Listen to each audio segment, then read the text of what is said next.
Matt, is Kylan going to practice today? He's not. When you look at your, Sorry. that's okay. When you look at your run defense, they get around the edges fairly frequently on Sunday. Is that just guys not doing their job well enough? Is it schematic? What do you see there? Yeah, I think we got to execute better. Certainly, that's where run defense typically starts, by setting edges, and you never want to give up a free edge. And credit to New England, they did a really nice job in the run game blocking, and I know we can be better, and I think we will be better. And we have to be better, quite frankly, because we're going against the #1 run offense in the National Football League. Certainly, we all know how explosive Saquon Barkley can be, and it's going to be a great challenge for our defense just to consistently go out there and perform at a high level.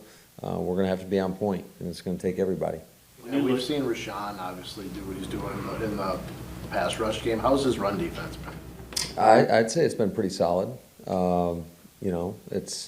There's always things that you can work on, but I think all in all, he's a pretty complete player.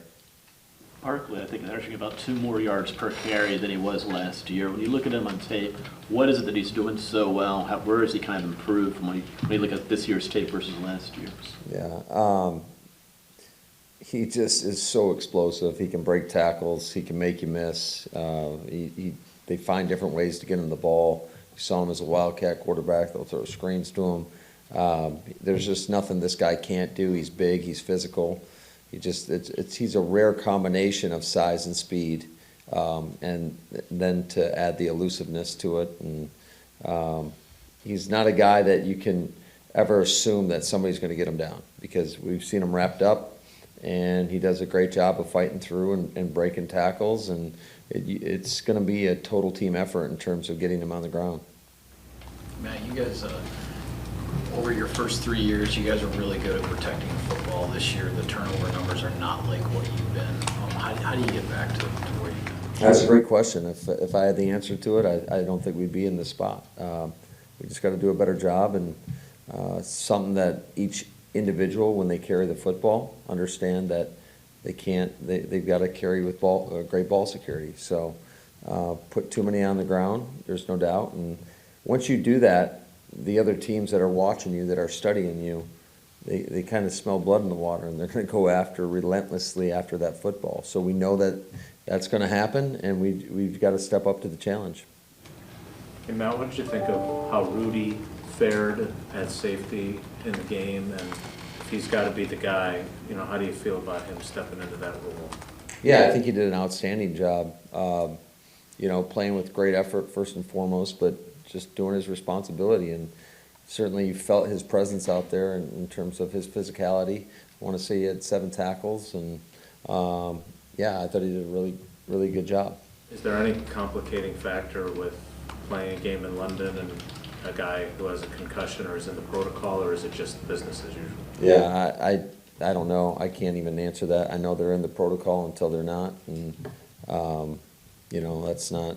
I'm too busy preparing for a really good Giants team that's sitting at 3-1, and they've done it with missing a lot of pieces. What do you know about Eric Olson? I mean, obviously you played him a few times, but what do you think you're getting there? No, he's a really solid defender, and he's really good on teams. So, we're lucky to pick up a guy like that. He's got a lot of versatility. He can run really well, and he's physical. So, I'll be interested to see him out there in practice.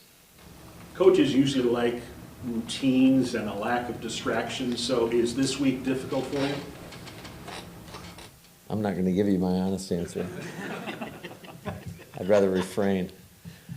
It feels like a Thursday night game for us as coaches, just in terms of all the preparation you got to do, and you just do it. So it is what it is.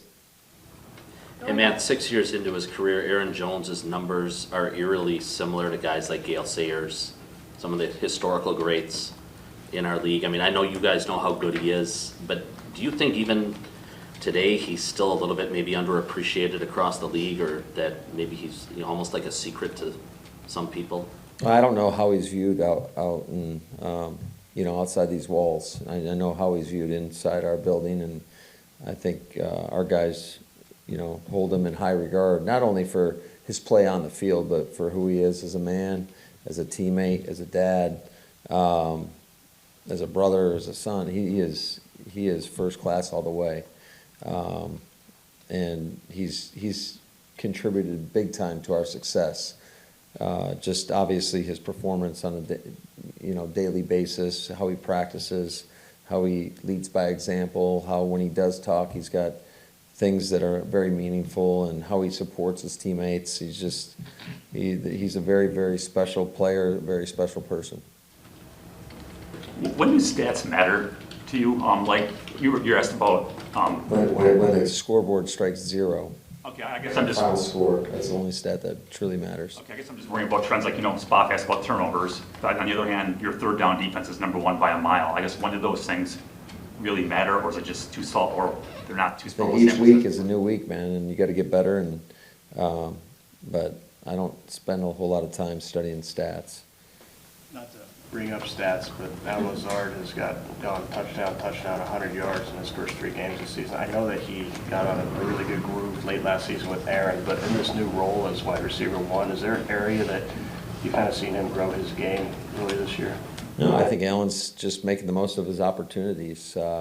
Certainly he had a couple big third down catches. I thought the route he ran in overtime when we got the explosive pass to him was exceptional. I think he's a guy that battles, competes in every phase. Matter of fact, we were watching you're always kind of not to, I know it's a totally different scheme and style, but we're always, I've got one of the guys that goes back and looks at game tape from the last time we played the Giants just to see if, personnel, whatever it may be. And there's so many clips of him running down on kickoff and being disruptive and making plays. And I know he had a touchdown in that game, had another big reception last time we played them. So he's a guy that can do it all, though. He blocks relentlessly. He sets the tone. He and Kabi in that room are really the two guys that kind of set the tone, and just does an outstanding job. He's so smart. He's a guy that can come up to you mid-game and tell you exactly what's going on the other side, and we'll have suggestions. So he's a guy that we're lucky to have. Matt, what's your plan with Jair, and did sitting him out on Sunday help him make a fair amount of progress?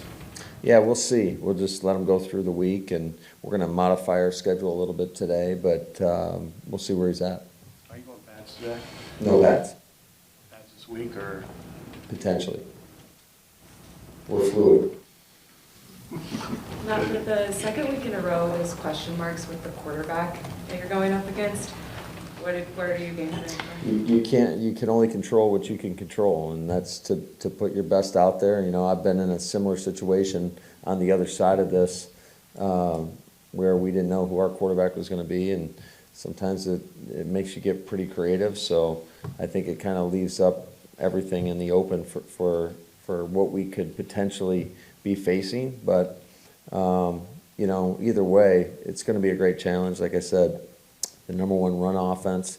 They've got some explosive players in the passing game as well, and guys like Tony, and it's going to be a great challenge for our defense. Hey, Matt, forgive me if this is a stupid, terrible idea, but did you consider practicing at like 8:30 in the morning, given that that's what the game time would be at on the Central Time Zone clock? No. But, no, that's a hell of an idea, Rob. You should have brought that up a couple weeks ago.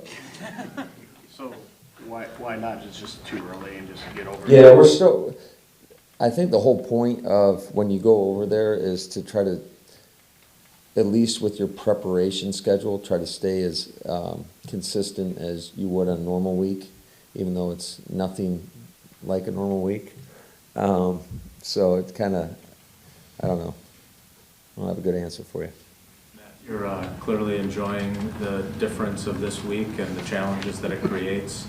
I'm curious, the travel is different when you get there too, right? You're getting there sooner than you would normally for a Sunday game.